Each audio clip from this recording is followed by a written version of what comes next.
Hi, Grandma here reading The Golden Goblet, and I'm starting in the middle of chapter 4. In my book, it's on page 68 toward the bottom. Ranofer has been questioning Heqet to find out if he is a reliable person. He needs his help to carry out his plan about the diamond theft. While we work, I will tell you this everything. Ranofer glanced around the courtyard. Everyone was busy.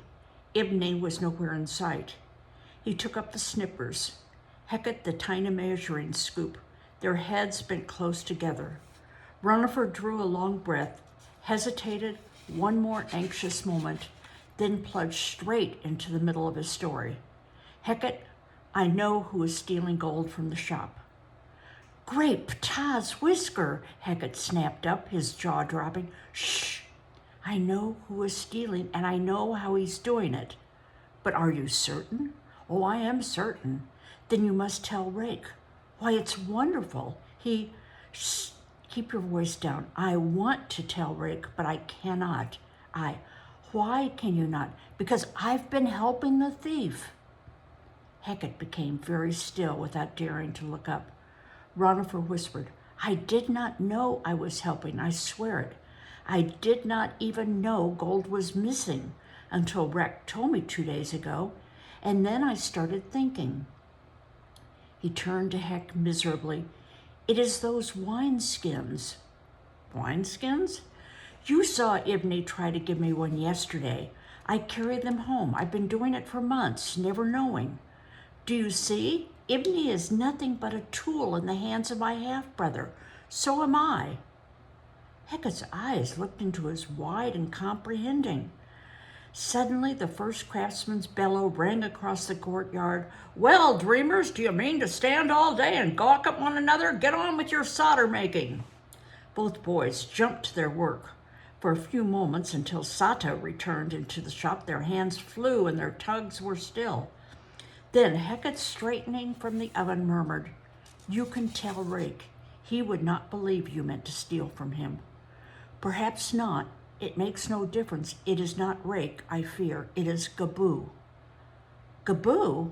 What would he do if you told? What would anyone do with the tool that turned on him? Look out, your mixture's melting. As Heqet bent hastily to the mold, Ranofer went on snipping and whispering with equal urgency, What would you do with a hammer that would not balance or a knife that would not cut? You would break it in anger and then get another. But if Gaboo is seized for the thefts, Gaboo will never be seized, only Ibni or I. Heqet thought a moment. You refused to take that wineskin yesterday. Ranofer gave an involuntary shiver. I'll not refuse the next one, you may be sure of it. Gaboo is a devil, I tell you. I do not want to go thieving for him, yet I must until Rake is told. Then Rake must be told. But I cannot do it. I cannot, Heqet. Therefore what? Therefore I want you to tell him. I? Heqet faced him startled. Why not? He will believe you. Oh, you must, I beg of you. But I know nothing about it, how it is done, or I will tell you all of that. There's only one way it could be done, I'm sure of it. Rapidly, Ranofer explained what he suspected about Ibni and the big washing vats. Heqet nodded slowly. I had not thought of those vats, nor has Rake, I'll wager. For proof, Rake need only find where Ibni hides that wineskin. Some cranny in the storeroom, very likely. He must drop the gold in bit by bit, a grain at a time, because 10 days or more go by between the times I am called on to take Gaboo's little gift. Ranofer spat angrily, then with a glance toward the shop, picked up his snippers again. It is clever, so hard to trace, Heqet said, yet I see quite well how it could be done. You have not yet said that you will tell Rake. Oh, I will tell him, friend. Ranofer drew in his breath with painful relief. Thank you. I thought you would help me, and you will not whisper to anyone that it came from me, because Gaboo would learn of it. I'll not mention your name. Leave everything to me. Perhaps I'd best not go to Rake at all until tomorrow, since you and I have been seen talking together today. Aye, that would be best. I'll not come near you for a few days. Shh, here comes Sata. The boys sealed their agreement with a glance and fell busily to work. There was no chance to say more, not even another thank you, for Sata stayed near the rest of the morning. After the midday break, the boys separated into different tasks, but Ranofer's head rang with the words all day. Thank you, thank you, thank you. Then that evening, as he was leaving the shop, he saw Ibni waiting with the wineskin in his hand. Ranofer stopped aghast. He had forgotten that this was bound to happen. He would have turned back into the shop, dodged down an alley, vanished into thin air if he could, but there was no avoiding the Babylonian this time. His voice was as wheedling as ever, but there was an open threat in his eyes as he stepped in front of Ranofer and blocked his way. Ah, greetings to you, little one. I feared I'd missed you with my little gift. You were mistaken yesterday, were you not, when you told me the message from your honored half-brother? Did you not find out you had misunderstood him? Surely he would like a little wine made from our own grapes. Give it to me and be gone, Ranofer said, though through set teeth. He snatched the wineskin and stalked by the Babylonian, taking pleasure in treading on his toe as he passed. Half blinded by angry tears, he almost walked straight into Heqet, who was lurking in a doorway further down the street, waiting for him. Ranofer motioned in silence toward the wineskin.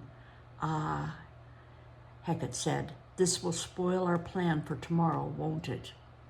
It spoils everything, everything. Here's the proof we need in my hand before we even had time to make use of it. Now we'll have to wait and wait and wait until he's collected more in another wineskin. We will wait then. 4 or 5 days will make little difference after all. How do we know? I do not want to wait. If we must, we must. Heqet touched Ranofer's shoulder awkwardly. Never fear. We'll catch him, as the tortoise said to the snail. Ranofer tried to smile, but he could not help feeling that Heqet's smile had for once been unfortunately chosen. He started homeward. I've got to read that again. Ranofer tried to smile, but he could not help feeling that Heqet's simile had for once been unfortunately chosen. He started homeward, the hated wineskin under his arm. Now I'll pause here because English teachers always have to pause when the word simile or metaphor is brought up. Anyway, a simile is comparing two things that are unrelated, and it would be, we'll catch him, as the tortoise said to the snail. That's his simile, compared to them trying to catch Ibni. When he arrived at the Street of the Crooked Dog, he'd found Gaboo in such roaring good humor that he knew the beatings, at least, were over for a while. Winneman, Gaboo's friend of the noiseless feet and drooping cloak, had been paying a call. The two were on their way down the stairs. Ranofer entered the courtyard. Hi, it is the little messenger, bellowed Gaboo, and his eyes went to the wineskin. To Winneman, he added in an undertone, though it is of small importance now, eh? And burst into a roar of laughter. Before Ranofer had time to wonder what he meant, he beckoned peremptorily.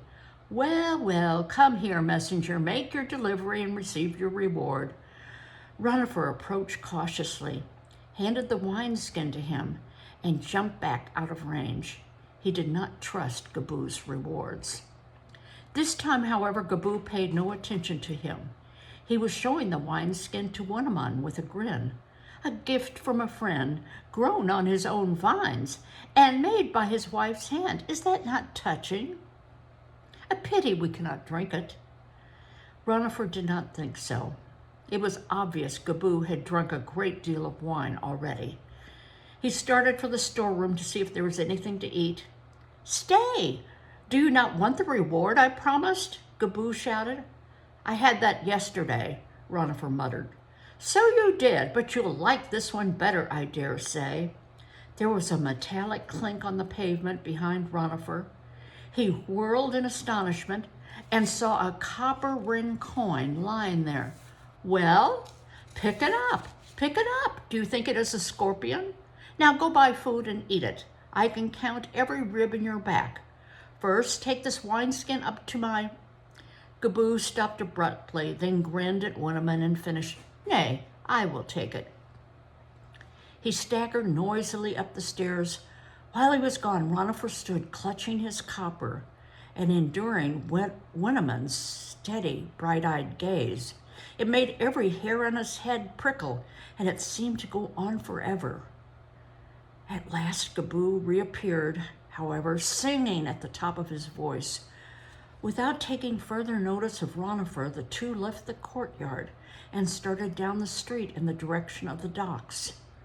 Ranofer wasted no time in taking advantage of Goblet's sudden generosity.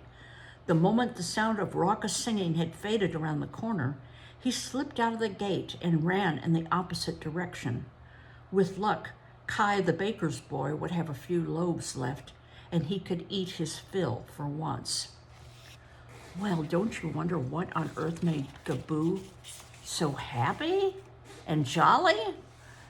And it wasn't seeing the wineskin, because he said something to his friend about, although I don't really need the wineskin anymore. It's very puzzling. Well, hopefully we'll find out in the next chapter. Bye-bye.